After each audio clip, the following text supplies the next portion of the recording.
when I read the article originally, I was sitting in my office and I was just sitting there thinking, oh my gosh, I have so many questions. There are so many things I'm thinking about. There are so many connections that I think would be beneficial for others to hear about. I really would like to be able to talk to the author. I sent a quick email to Dr. Lang, and he was kind enough to say, hey, let's just set up a quick Google Meet and we'll talk. Answered every single question I had.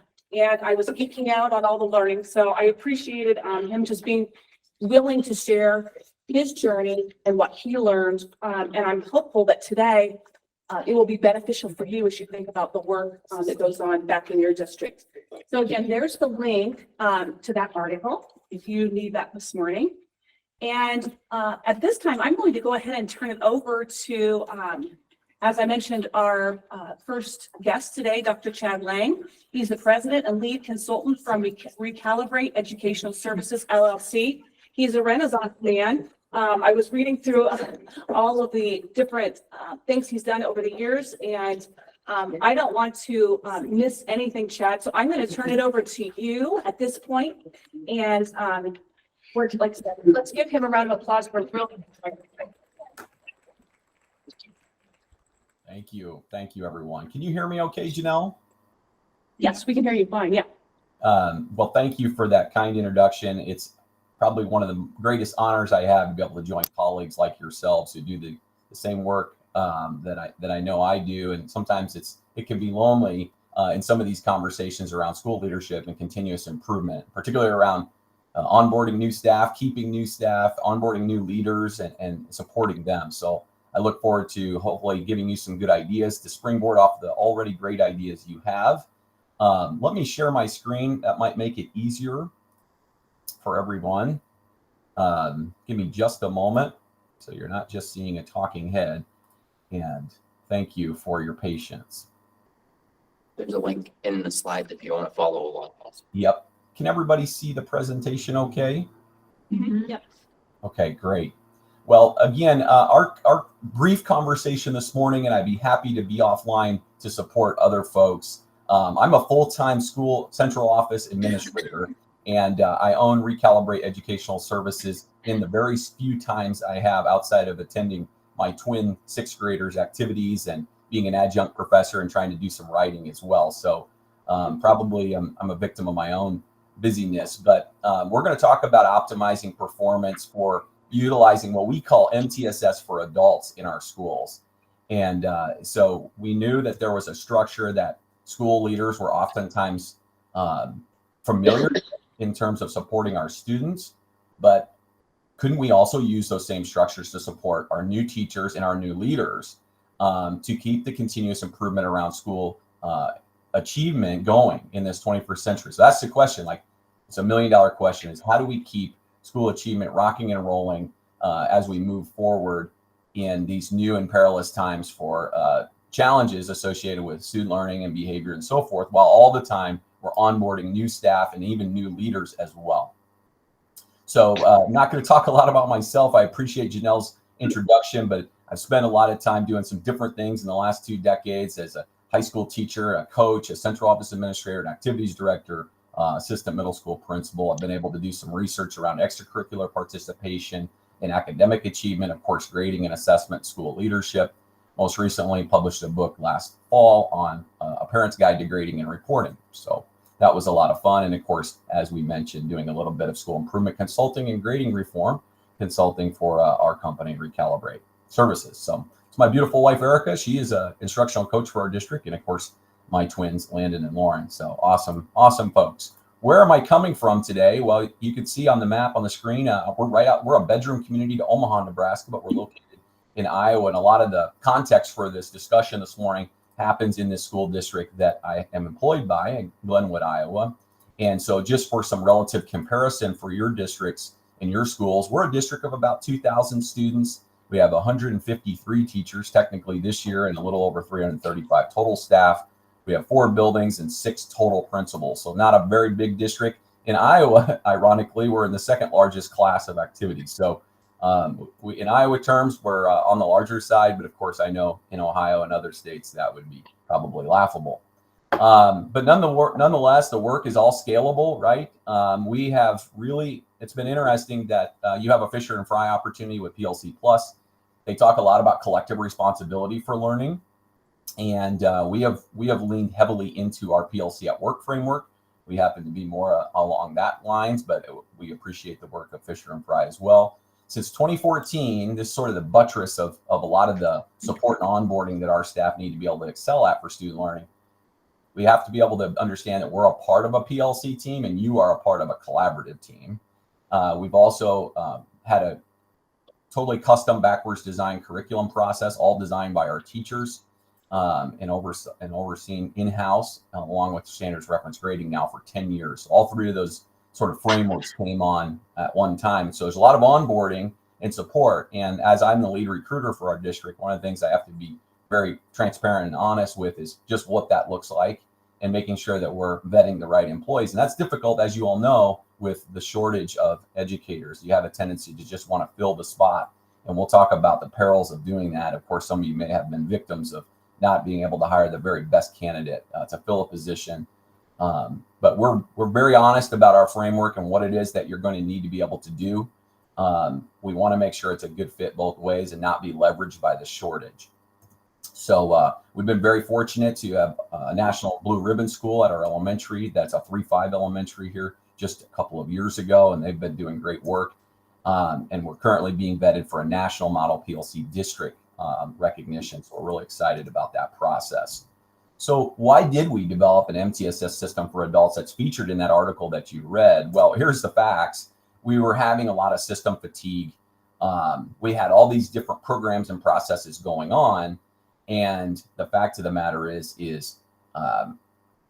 even during the pandemic, people were just trying to stay afloat. And we're bringing on new staff, but they just simply couldn't cobble together, for lack of better terms. This is my 5th year with the district, by the way. So I came on 1 year prior to a 2-year pandemic event, just like you all had to endure and still reeling with. So we had a lot of system fatigue.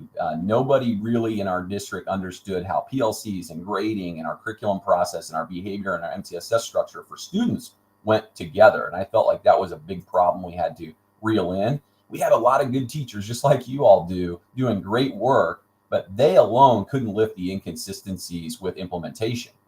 And they were not recognizing the gaps between implementation and therefore leaving a lot of our new teachers and our new leaders in the lurch to try to mesh together things they didn't fully understand at all either. And so we had a little bit of an increase in turnover, as many of you maybe have had. And then, of course, we also, the precipice for this article is we replaced half of our principals in our district within a 2-year time frame. I always put together this slide to talk about, like, we all could do this, but I think people, for you to have a visual and understanding when we're working with people, understand why we have systems fatigue or we have inconsistencies of onboarding people. If I just took 10 teachers in our building and I mapped them out and their longevity, and then I looked at lots of different changes, whether it was a leadership change or a schedule change, a grading change, a legal changes, law changes, and I mapped them out. One of the things that I noticed 5 years ago is our superintendent, for example, and others would say, you know, we've already covered this.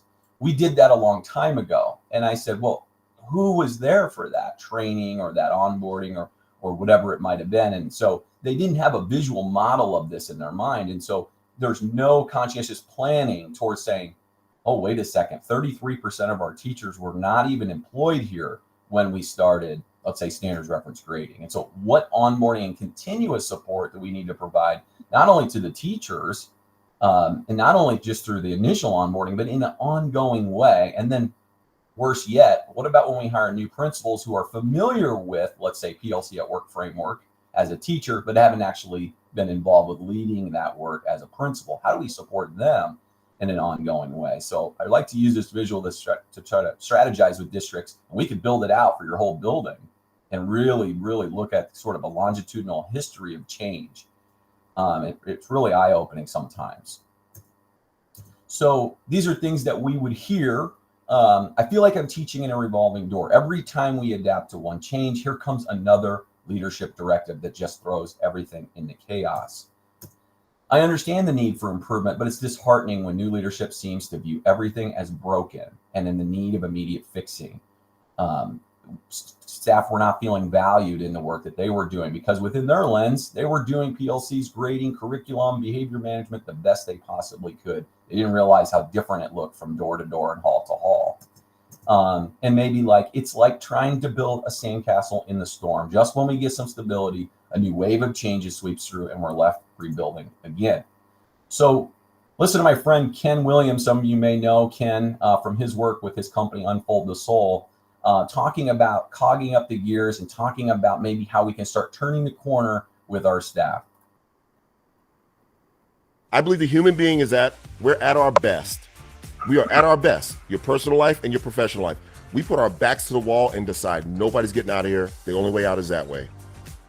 I'm not saying that guarantees all kids swim. I'm saying we get better results when we leverage the expertise in the room. The more time we spend on the talent around us and the less time we spend on stuff we cannot control, like is mama reading at night, is what's going on at home. We've got to leverage our collective expertise. When I make excuses in my life, I'm weakened. When those moments come and I say, all right, I'm the only one that can get us out of here. Like Jeff said early on, so what, now what? I'm much more successful than I am failing. We got to turn around. You got to look at the staff. You got to look at your teammates and literally have this thought. How does any kid get out of here not ready for the next level with all this talent? And that's really sort of how we feel. We felt like we are losing institutional knowledge from year to year. We have great talent in the walls, in the halls. How are we not continuing to leverage these folks? Well, if you're not organized in a systematic way, a grade level team, a department, what have you, and even if you are, what are your opportunities to cross learn throughout the building, throughout our district? And so we started to put into place thoughts and processes about how can we support our new teachers and existing teachers with the people in our halls and in our buildings, people they're familiar with, people's faces that they've seen. So we stopped losing institutional knowledge and learning. And one of the things that was magical that started to happen is that our current staff started to learn as much from our new staff as our new staff had to learn from them. And sometimes there's some institutional knowledge we don't want to carry forward.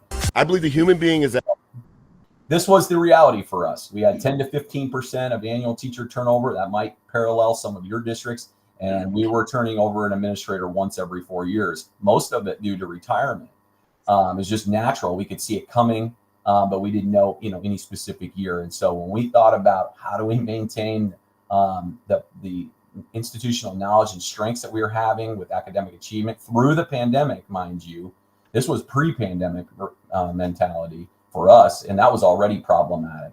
So putting in this structure for focusing on the answer in the room. Our challenge is that we had a lot of people that felt like when we supported teachers in an ongoing way with whatever it was, curriculum design, instructional practices and pedagogy, grading practices, behavior management, data collection, instructional coaching, anybody that came into their classrooms felt like an evaluation. And what we wanted to make sure is that when we're going to have people in the room during the day. This can't be after school all the time. Workshops and presentations and sit and gets. We don't have time for that. Our teachers were burnt out. And so what we tried to do is think about within our MTSS pyramid of supports for both intensity and opportunity, how do we create the largest chasm we possibly can between how we coach our staff and what coaching means in evaluation and what that means. And that's our challenge because as you well know, if there isn't a culture of coaching and getting better, people feel like they're constantly just being evaluated. People can't get better if they feel like they're constantly being evaluated.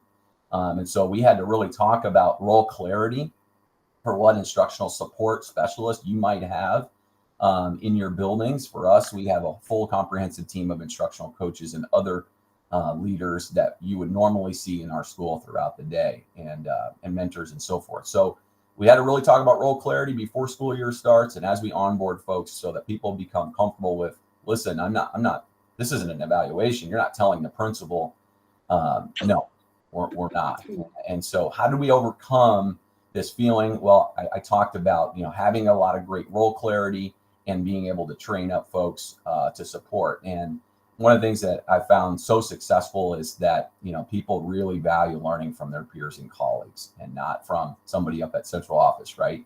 And so we've just had to work to facilitate those systems and structures to get to a place where, how do we create these positions? How do we support them?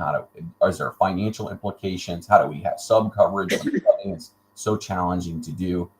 Didn't happen overnight, but I would say really in year 4, we're rocking and rolling now to still a great sub shortage. But just if I can get somebody covered for 30 minutes with a floating sub, I could get tons of people to pop into other folks' classroom around small groups, even in this time of year in March. And so that seasonality is really important in our process. So as Janelle talked about, you have the article and we really lay it out here strongly, just how we use that MTSS structure, both on intensity and diversity of support. And we just felt like if MTSS was working for our students, which it really was, the tier 1 and tier 2 and tier 3, sort of that RTI model for academic and behavioral interventions, surely I can adapt sort of an informal model for the adults. And that's really what we've done. It's been very successful. This is how I would sort of visualize it put together: 2 pyramids upside down and 1 right side up. And we have to make sure that we have both bases covered to support our new teachers and our new principals, by the way, that they have opportunities for very levels of intensity of support.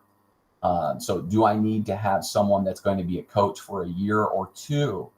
A mentor, a one-to-one mentor we talk about obviously with our teachers, but do we need to have goal-driven or short cycle-driven, 1 month, 2 month? We use a lot of 30, 60, 90-day plans. Hey, what are you going to reasonably try to accomplish in 30 days as a goal? For our principals, it's oftentimes the amount of time they're spending instructionally versus management, and setting a goal and adapting maybe an office structure that would track that, a data tracker or a SAM process, if you've heard of that. And then on the teacher side, we're making all of our goals student-driven goals. So we try to really change the clarity of the goal. If a teacher says, I'm just having really a difficult time with student, XYZ, and we try to get down and drill down. What specifically do you mean? Do you mean behavior? Do you mean reading? Is it fact fluency? What are we talking about? And so we'll work on some data collection, and we'll actually work towards improvement of a student learning goal by outcome of potentially instructional change. So the intensity could vary based on the goal. And then also coinciding with that is, what availability do we have? What's the variety of individuals we already have in the halls and in the buildings to support our staff? And what roles could we create that provide teacher leadership that can be trained and supported in an ongoing way, that maybe they have no desire to become school leaders or administrators? And so that's actually most of the individuals within this pyramid, whether it's we have a model technology teacher, instructional coaches as it's well laid out, a new teacher implementation coach, full-time, 100% out of the classroom, and just being availability for parallel lessons, data dives, and then of course, universal ongoing supports would be our guiding coalition at the building levels, and our 30, who are working on those 30, 60, 90 building plans, but also your one-to-one mentors, and of course your collaborative team, which all 153 of our certified teachers are part of a collaborative team. Our school counselors, our social emotional learning liaisons, all of those individuals are part of either a horizontal or a vertical collaborative team. And they have protected time, early release every single week of the school year. So one of the things I talked to Janelle about when we first started connecting is this idea of seasonality. I think school districts really do a great job. They try to do a great job of onboarding. How do I bring people new to our districts, a convocation? How do we have a really celebratory time? Typically in this August time period, and I felt like we needed to back up. As I onboarded a lot of our new teachers and new principals, especially new teachers, August, they were overwhelmed. They're trying to figure out what key goes to what. How do I make a copy? Who's that person? What's that secretary? And how do I get my client set up? We had to back up the train and say, is there any way I can get these folks in our district voluntarily because of our contract, but I can compensate them outside of the contract if they choose to attend? And we call it our new teacher summit. It's 2 days with me on everything curriculum, instruction, grading, and assessment. 1 day is all with me, and the other day is all with our instructional coaching team. What is coaching? How can we support you? It's 2 days. It's typically in late June. And I've had 90 to 99% attendance to that. And that way they are planting those seeds of systematic things that they may not be super familiar with in the summer, so that it isn't also a new item that all of their colleagues are bombarding them with in August. And that has been a game changer for us. Of course, as the road starts going, we have those weekly collaborative team meetings in our PLC at Work framework. We're very fortunate that our district has been able to adopt a calendar to allow us to do that. We have monthly huddle. Every month, we have a monthly huddle around one specific topic. We rotate buildings with our first and second year teachers to the district, totally run by our instructional coaches. Our administrators are only guests and invited as guests. They have collaborative sessions, so it's awesome. We have K-12 teachers all in the same room. They oftentimes feel like a cohort. They all hired at the same time. They sort of work through these. They're totally optional. We compensate them to attend, but we obviously have athletic coaches and people with other responsibilities. It's not unusual to maybe see their children sitting in the back of the library, those kinds of things for them to be able to attend. And we're all good with that. Of course, we have collaboration with our coaches full-time throughout the year. We primarily focus on instructional rounds where they have a specific targeted skill they want to get better at, let's say small groups, and we're going to take them to more than one school building if we can, and grade levels. Pops are shorter, popping in maybe 30 minutes or 20 minutes, and not necessarily for a specific strategy, but just to get re-energized. We have a lot of pops in December and January, a lot. We have 153 teachers. We're over 80% of our district teachers this year voluntarily participating to work in one of those categories: instructional rounds, pops, or a deep impact cycle, which is more of a 30, 60, 90 goal, or even a 6-month goal on student learning, one-to-one with one of our instructional coaches.